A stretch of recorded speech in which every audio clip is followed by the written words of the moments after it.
God spoke, and Abraham moved, leaving what was known toward what was promised. Separation was the first step, not away from blessing, but toward it. To walk with God meant letting go of the familiar and trusting His lead, a call to be set apart. Long after Abraham, that path led through surrender, through loss, through silence. But God does not end with silence. What was laid down was raised in power. What seems like an end is only the beginning. And the call remains. Keep walking, keep trusting.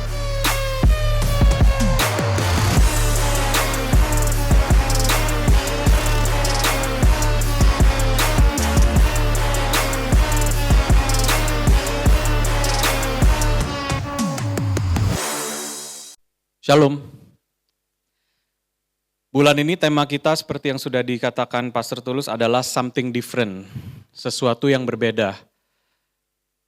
Lewat tema ini kita diingatkan kembali bahwa kalau kita mau menikmati janji Tuhan, kita mau hidup di dalam janji Tuhan, maka memang kita ini dituntut untuk hidup yang berbeda juga, hidup yang berbeda dengan dunia ini. Yaitu beda dalam nilai, dalam cara kita mengambil keputusan, dalam cara kita take action, dalam cara kita pikir, kita dituntut untuk berbeda dengan dunia ini supaya kita bisa masuk ke dalam janji Tuhan. Kita baca di Filipi 3 ayat 13 sampai 14. Kita baca sama-sama ya, 1, 2, 3. Saudara-saudara, aku sendiri tidak menganggap bahwa aku telah menangkapnya.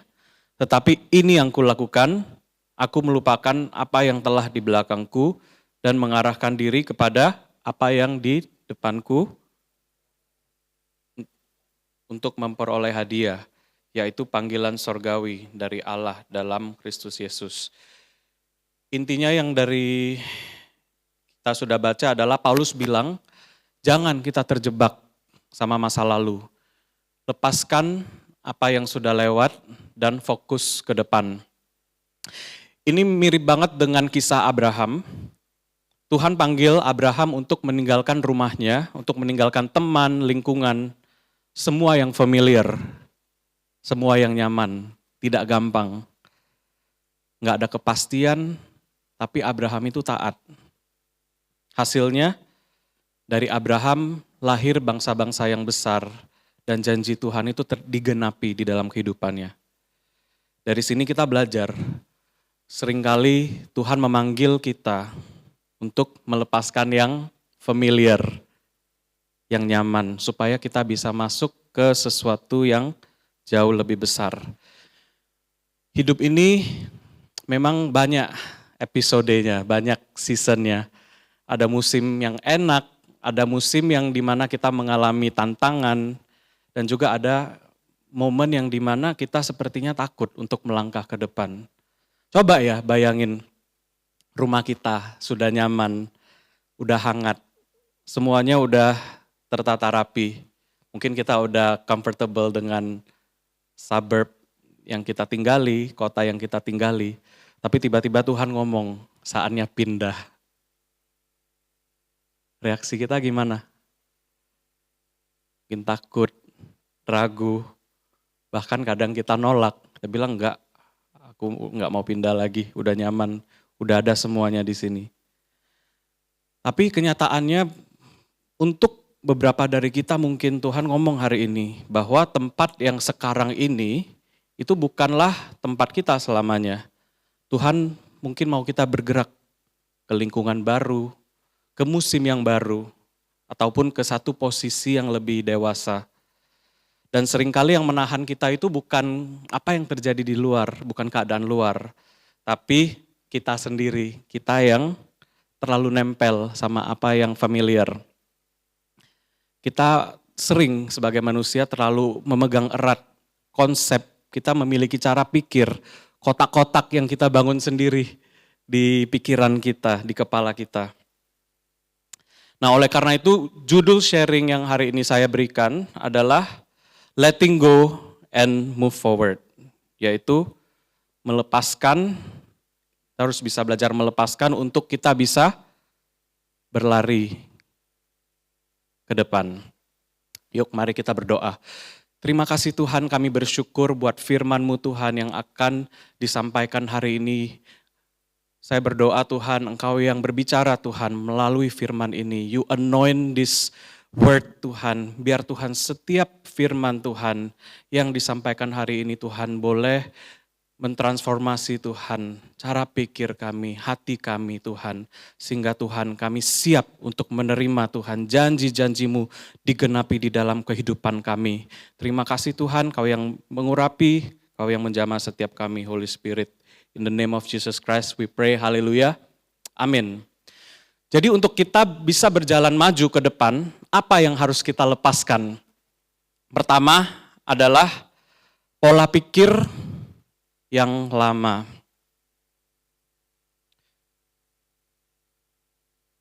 Kalau kita kembali ke cerita bangsa Israel, ketika bangsa Israel itu keluar dari Mesir, kita tahu bangsa Israel itu dibawa keluar dari Mesir oleh Tuhan, tapi mereka itu masih membawa yang namanya mental budak. Mental Mesir itu masih ada pada bangsa Israel. Padahal Tuhan itu udah bawa mereka keluar dari perbudakan di mana mereka tidak diupah, mereka menjadi budak. Tuhan mau membawa mereka gitu ke tanah perjanjian, di mana mereka akan mengalami kelimpahan susu dan madu, di mana mereka akan menjadi bos. Tapi kita tahu kalau kita baca di Alkitab, mereka itu masih memiliki mental yang lama, yaitu mereka masih suka ngeluh. Mereka ngomong, di Mesir kita punya ini itu. Kita baca ya dari firman-Nya yang dari Keluaran. Mereka berkata kepada Musa dan Harun, ini dari Keluaran 16 ayat 3. Lebih baik sekiranya kami mati dibunuh oleh Tuhan di Mesir. Di sana sekurang-kurangnya kami dapat duduk serta makan daging. Dan seberapa banyak makanan yang kami inginkan.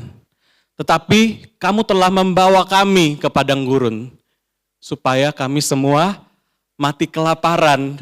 Jadi bayangin ini lumayan lebay gitu ya kalau kita lihat bangsa Israel itu lagi hangry. Ya lagi hangry, lagi lapar-laparnya.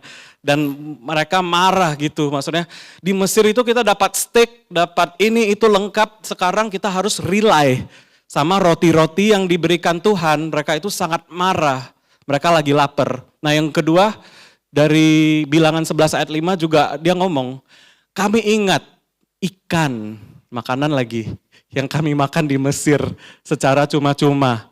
Ada timun, ada melon, ada bawang putih.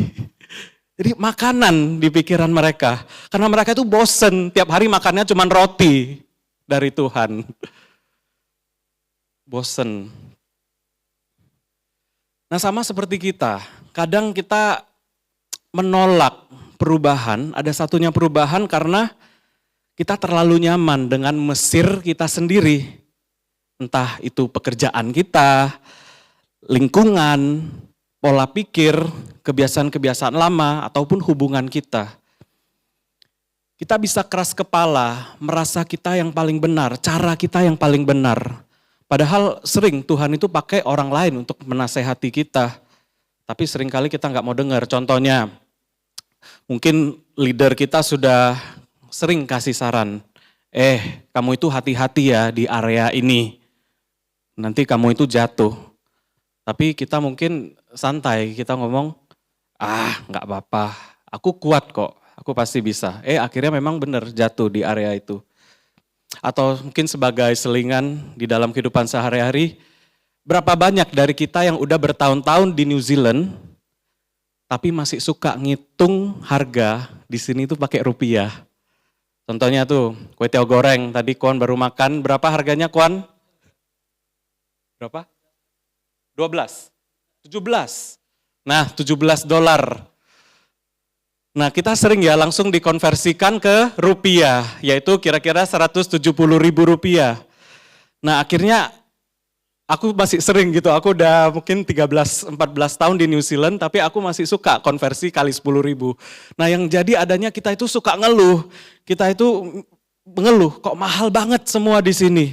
Padahal di Indonesia, di Medan, satu kue tiaw itu mungkin cuman berapa sekarang? 40.000 ya Endro ya? 40.000, 50.000, $5.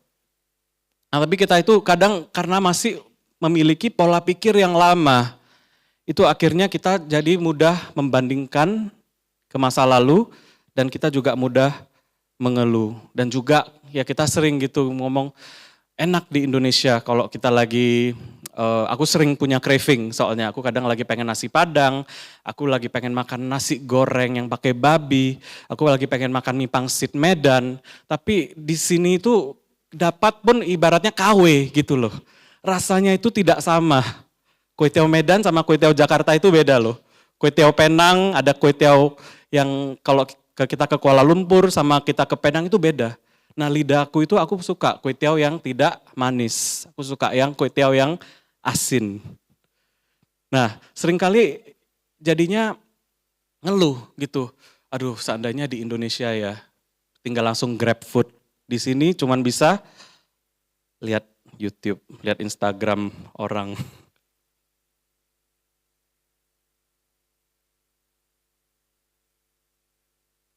Tapi sebenarnya yang harus dilakukan itu adalah ya aku harus ngucap syukur gitu bahwa Tuhan udah bawa aku loh ke sini. Memang ada harga yang dibayar. Aku nggak bisa makan kue tiaw itu tapi puji Tuhan, Tuhan udah kasih residen, Tuhan udah kasih pekerjaan yang stabil. Harusnya aku mengucap syukur. Jadi intinya adalah jangan sampai kita punya mental bangsa Israel yang bersungut-sungut yang membandingkan masa lalu. Kita harus belajar menikmati musim kehidupan kita sekarang. Ada amin? Oke. Hal kedua yang harus kita lepaskan supaya kita bisa berjalan maju adalah kita harus melepaskan lingkungan yang tidak membangun. Enggak semua orang itu bisa ikut ke musim baru kita. And it's okay. Kadang Tuhan mau bawa kita naik ke level iman yang lebih dewasa. Tuhan mau kasih kita pekerjaan yang lebih baik, kehidupan yang lebih healthy, lebih sehat. Tapi enggak semua teman atau lingkungan itu siap untuk ikut ke sana. Bayangin ya, kita lagi naik tangga ke lantai atas, kita mau naik tangga nih ke lantai atas. Tapi ada orang yang masih duduk di bawah, dan tanpa sadar itu narik kita turun. Mereka mungkin gak jahat. Tapi cara pikir, kebiasaan, gaya hidup mereka, lifestyle mereka itu ya udah gak sejalan, udah gak sefrekuensi sama arah baru hidup kita. Kalau kita terus nempel sama mereka, ya kita bisa ikut turun atau minimal itu jadi tertahan. Contohnya simple. Kita lagi mau hidup sehat nih. Tapi nongkrongnya sama orang yang hobinya jajan terus. Tiap hari kita keluar bareng ya kan, hang out, makan. Lama-lama kegoda juga. Dia makannya KFC. Kita dari rumah bawa bekal. Dada ayam yang tawar ya kan, ditaruh garam yang dikit doang. Brokoli rebus. Awalnya kuat. Ya. Tapi kalau tiap hari kita lihat begituan, lama-lama ya kita juga kegoda, jatuh sama KFC. Nah seringnya lingkungan yang tidak membangun itu kelihatannya sepele, tapi ada beberapa contoh yang kita bisa lihat. Lingkungan yang tidak membangun itu adalah contohnya teman yang hobi mengeluh, selalu melihat sisi negatif. Akhirnya bikin kita ragu untuk melangkah, negatif aja. Jadinya kita mau bergerak maju selalu dikasih negatif. Bilang gak mungkin lah, bahayalah, kamu gak akan mungkin. Dan kedua adalah orang yang tipe-tipe lingkungan yang tidak membangun adalah orang yang selalu buang sampah ke kita. Yaitu apa? Curhat. Curhat terus ke kita, tapi nggak ada arahnya, penuh negativity. Nah orang-orang ini gini, maunya didengerin, tapi begitu kita kasih nasihat, itu nggak mau dengerin nasihat kita. Kan kadang kita pikir ya, teman-teman ini curhat mulu, kita pikirnya, oh kita baik gitu, kita mau kasih nasihat.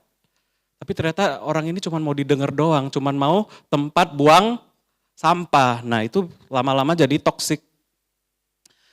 Nah yang ketiga adalah pergaulan yang isinya lebih banyak hal duniawi. Ngomongnya hal-hal duniawi, yaitu obrolan kotor, gosip, dan mungkin membahas orang lain daripada hal yang membangun.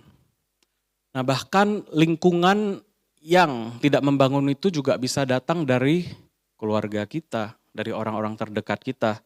Misalnya, cuman selingan ya, orang tua yang terlalu protektif, overprotektif, atau dominan terhadap anak yang udah dewasa. Ini spesifik banget, ini bukan aku ya by the way. Contoh yang kita sering lihat, mungkin ini selingan, again, seorang suami mungkin yang masih memiliki mental anak mami. Apa-apa tanya mamanya. Dan mamanya juga akhirnya ikut campur dalam rumah tangga. Kelihatannya baik gitu kan, menasehati dan harus taat sama orang tua. Tapi akibatnya apa? Yang terjadi adalah istrinya ini merasa tidak dihargai, tidak ada yang ngebela, tidak merasa dilindungi. Dan kalau terus dibiarkan ya akhirnya the marriage will not work. Karena you cannot have two queens in a home. Yang aku dengar. Ini yang akan aku pegang juga kalau nanti udah berumah tangga. Intinya, ya bukan berarti kita harus langsung mutusin hubungan atau menjauh secara ekstrim. Tapi ya intinya kita harus wise, kita harus bijak, tahu mana yang lingkungan yang membangun dan mana yang justru menahan kita untuk bertumbuh. Dan kita harus berani say no kepada lingkungan yang tidak bertumbuh. Oke. Hal ketiga yang harus kita lepaskan untuk kita bisa berjalan maju adalah sesuatu yang kita genggam terlalu erat.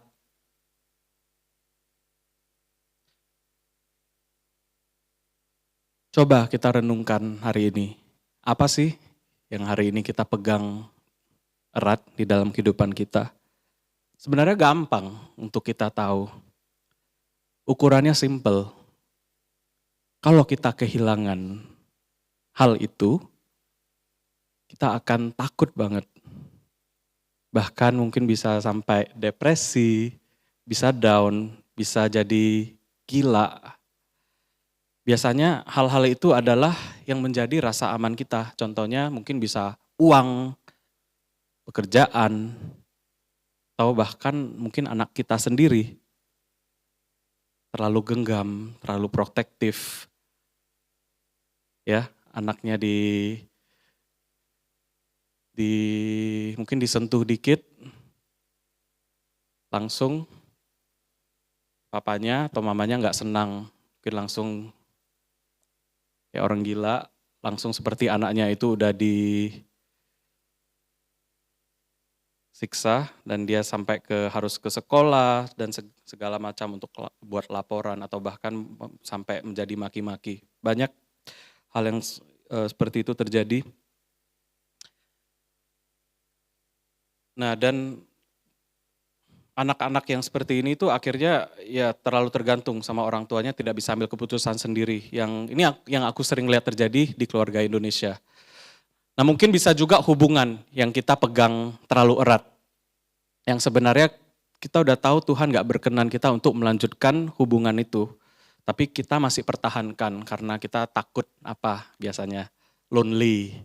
Kalau gak ada si dia, lonely. Jadi udah, meskipun udah toxic, meskipun udah we know there's a lot of red flags, a lot of toxic, tapi daripada kita melajang ya, single ya. Daripada kita sendirian melajang, dicap orang, nggak ada pacar, udah sama dia aman.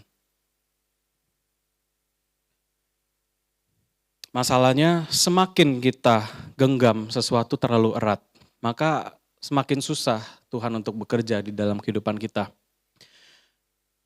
Kalau kita balik lagi ke cerita Abraham, kita lihat kehidupan Abraham. Kenapa dia bisa diberkati dengan luar biasa sama Tuhan.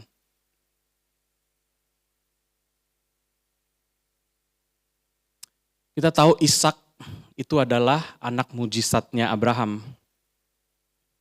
Anak yang udah ditunggu bertahun-tahun. Jadi Abraham itu orang kaya, dia semuanya ada. Yang satu dia nggak ada adalah anak kandung. Dia pengen banget punya anak kandung, anak biologis dia. Dan akhirnya kita tahu Tuhan memberikan dia janji, yaitu dia akan punya anak kandung. Dan akhirnya setelah bertahun-tahun menunggu, meskipun mereka dua, Abraham dan istrinya itu mandul, Tuhan pun memberikan anak. Tapi yang interesting adalah setelah beberapa tahun setelah Ishak mulai beranjak bertumbuh, Tuhan itu suruh Abraham untuk mempersembahkan Ishak. Dan yang luar biasa, Abraham itu taat. Dia rela melepaskan, dia nggak genggam si Ishak. Dan kita tahu ceritanya, detik-detik di mana Abraham mau mempersembahkan Ishak, maka Tuhan menghentikan Abraham dan memberikan domba sebagai korban mengganti Ishak. Nah, di sini kita bisa lihat Abraham itu diberkati bukan karena Ishaknya, bukan karena dia memiliki Ishak, tapi karena dia tidak menjadikan Ishak sebagai pegangan utama. Dia tetap menaruh Tuhan di atas segalanya. Nah, kadang sering sekali kita ini juga diizinkan ujian itu terjadi di dalam kehidupan kita. Kadang sesuatu yang berharga di dalam kehidupan kita itu sepertinya mengalami gangguan. Ya, saya yakin pasti banyak yang pernah mengalami hal ini. Nah, itu bukan karena Tuhan itu mau mengambil sesuatu dalam kehidupan kita. Tapi Tuhan itu sebenarnya dia mau melatih kita untuk let go, melepaskan, supaya kita tidak terlalu genggam. Ada amin? Ada ilustrasi yang aku ambil dari Instagramnya Ci Michelle, aku tadi udah permisi sama Ci Michelle, yaitu pot yang tersumbat. Bagus banget, satu ilustrasi yang lumayan memberkati, yang lumayan relevan juga sama yang hari ini aku bawakan, yaitu kita harus let go. Kita baca ya. Pot yang tersumbat. Jangan jadi pot yang tersumbat. Hidup kita seperti tanaman di dalam pot. Kalau pot itu tidak punya cukup lubang, air akan mengenang dan justru merusak akar. Padahal air itu baik, air itu sumber kehidupan. Tapi kalau ditahan terlalu lama, yang seharusnya memberi hidup, justru jadi penyebab kerusakan. Next. Sama seperti hidup kita perlu menerima berkat, pelajaran, pengalaman. Tapi kita juga harus belajar melepaskan rasa sakit, kekecewaan, ego, dan hal-hal yang tidak mau Tuhan tidak mau. Hal-hal yang Tuhan tidak mau kita simpan. Karena kalau kita menahan semuanya, hidup kita jadi tersumbat. Dan saat hati tersumbat, aliran berkat juga ikut terhambat. Belajar untuk mengalir. Terima yang perlu diterima, lepaskan yang harus dilepaskan. Karena berkat Tuhan akan terus mengalir di hati yang tidak menahan terlalu banyak dalam segala hal. Wow, berikan tepuk tangan dong untuk Ci Michelle. Keren banget ilustrasinya. Dan aku yakin ilustrasi ini bukan cuma lahir dari skill puisi atau skill sastranya Ci Michelle, tapi ini lahir dari pengalaman, aku yakin, pengalaman pribadi Ko Galvin, Ci Michelle, dan keluarga. Kalau aku boleh cerita dikit, izin ya. Aku tahu Ko Galvin dan Ci Michelle itu sebenarnya udah sangat enak, udah sangat nyaman di Indonesia. Udah punya bisnis, jadi bos, pemilik kafe yang berhasil dan memiliki cabang yang banyak di Indonesia. Intinya posisinya udah nyaman banget. Tapi mereka berani ambil keputusan yang besar.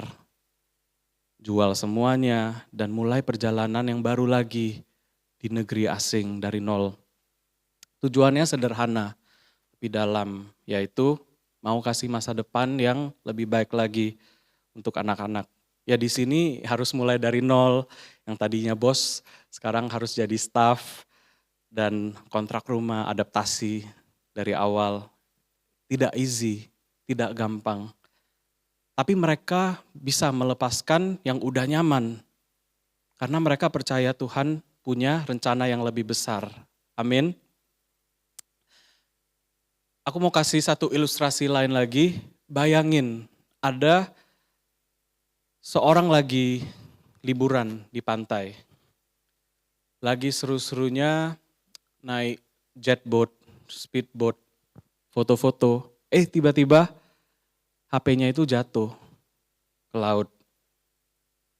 Aku teringat ya ceritanya, aku teringat Jonathan ya kalau nggak salah.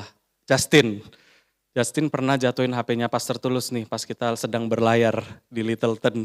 Justin sibuk foto-foto kalau nggak salah pada saat itu dan HP-nya itu drop, jatuh. Aku udah nggak berani lihat mukanya Pastor Tulus. Mungkin sedih, bercampur marah, tapi harus sabar karena di situ ada banyak orang lain. Nah di situ ada option gitu kan. Pastor Tulus mungkin bisa nyemplung, nekat nyemplung, enggak ya. Atau bahkan kalau dia lagi kesel banget dia suruh Justin nyemplung ke laut untuk ambil handphonenya.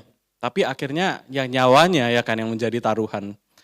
Jadi yang terjadi yang Tulus pilih adalah udahlah relakan. Bahkan ya Pastor Tulus kelihatan sangat tenang pada saat itu. Nah, Pastor Tulus bisa move on karena dia tahu yang lebih penting itu nyawanya daripada handphonenya. Kemudian aku mau bandingkan lagi dengan cerita seorang pemuda yang kaya raya di dalam Alkitab. Pemuda ini kalau kita pernah dengar ceritanya, dia datang ke Yesus, dia nanya, "Guru, gimana caranya untuk bisa mendapat hidup kekal?" Nah Tuhan Yesus juga ngomong, akhirnya reply, "Oh kayak kamu harus melakukan Taurat supaya kamu bisa memperoleh hidup kekal." Dan pemuda ini balas, bilang, "Iya aku udah lakuin semuanya." Terus Tuhan Yesus ngomong lagi, "Kalau kamu mau lebih perfect, mau sempurna, jualah semua milikmu dan ikutlah aku." Dan dikatakan dia sedih, dia pergi. Kita baca ayat firman-Nya.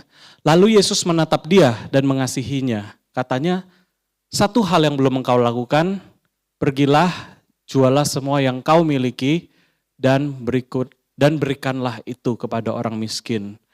Maka engkau akan beroleh harta di surga. Lalu datanglah ikutlah aku." Tetapi pemuda itu menjadi sedih oleh perkataan itu dan pergi dengan pilu sebab ia sangat kaya. Ya intinya kenapa dia nggak bisa ikut Yesus? Karena dia terlalu terikat, dia nggak bisa lepas sama hartanya. Jadi kelihatan perbedaannya ya.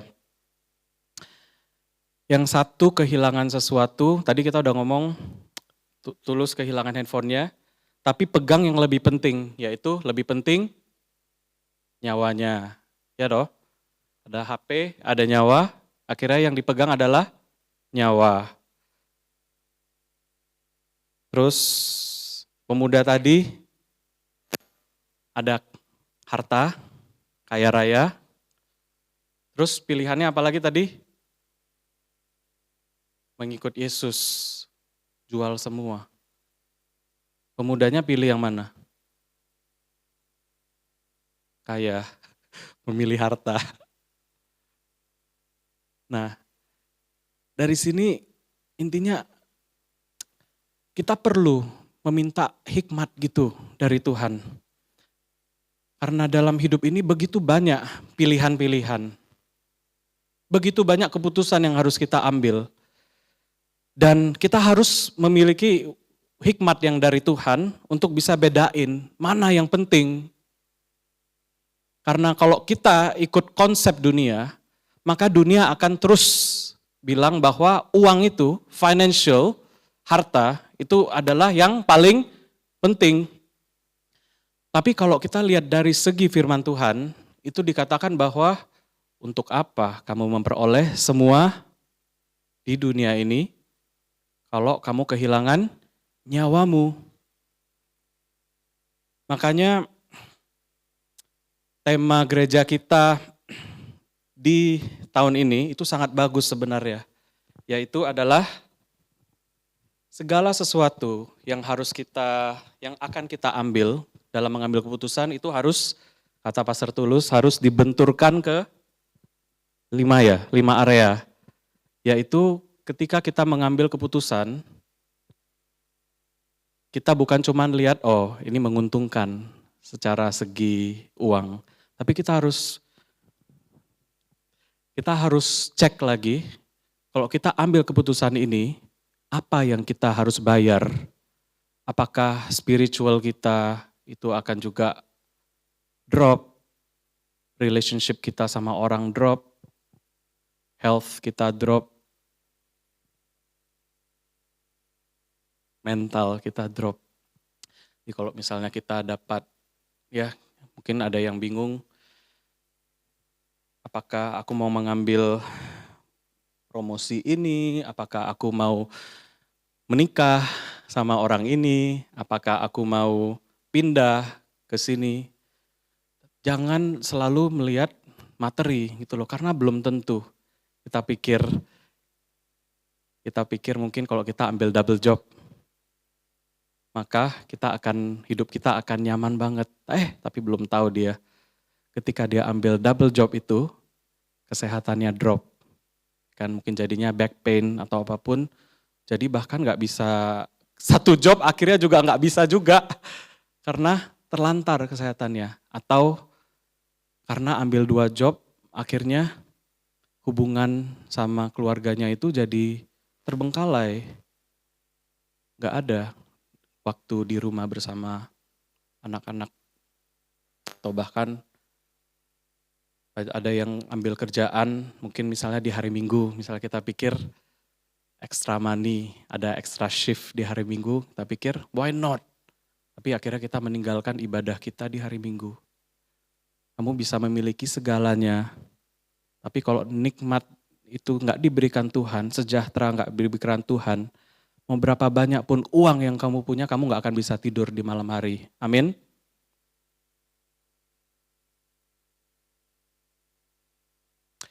Aku udah mau selesai dan aku akan tutup dengan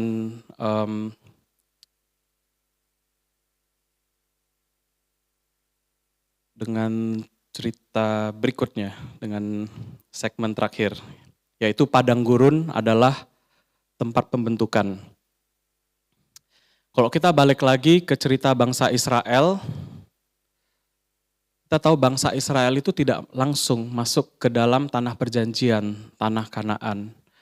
Mereka harus melewati yang namanya padang gurun selama 40 tahun. Tempat yang tidak nyaman, yang tidak ada kepastian dan penuh tantangan.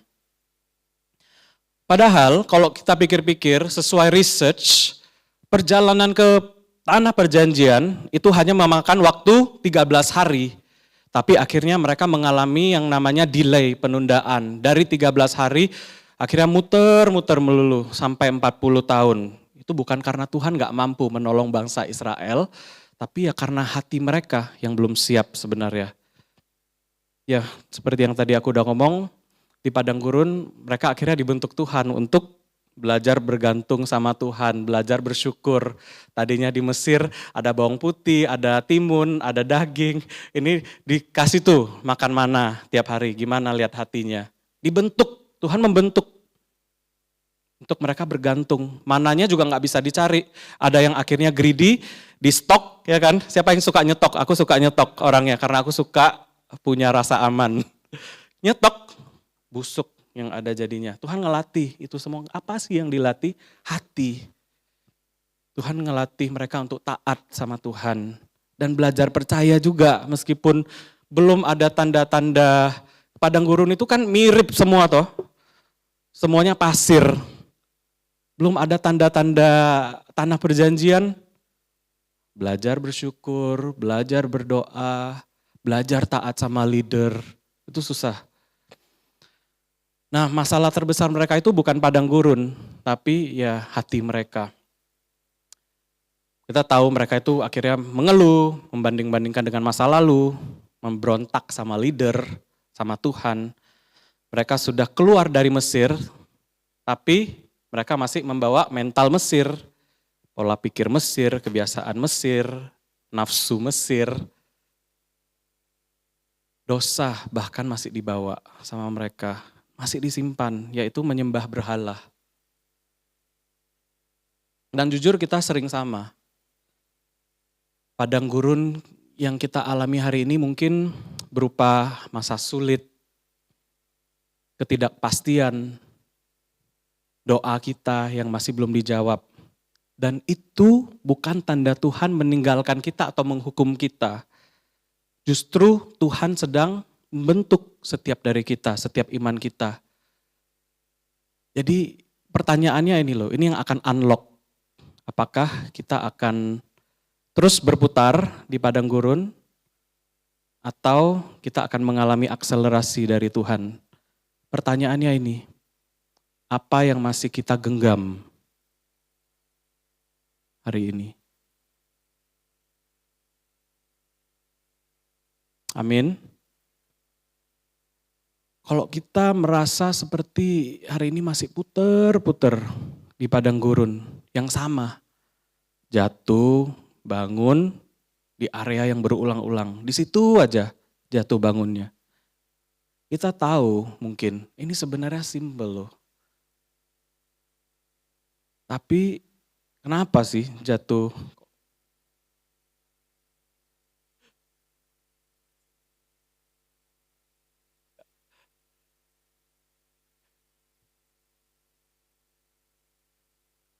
Kita tahu ini sebenarnya simpel, tapi kenapa jatuh terus di situ, nggak selesai-selesai masalahnya?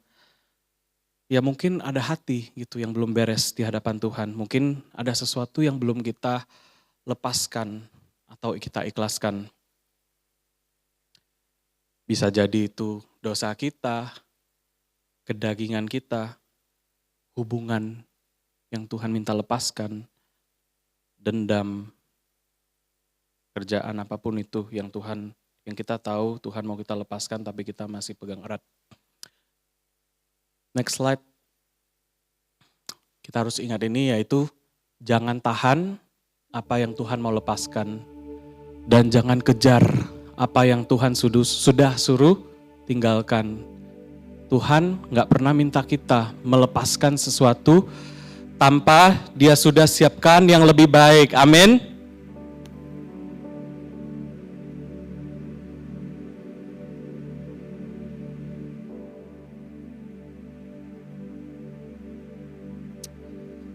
Saya sudah selesai.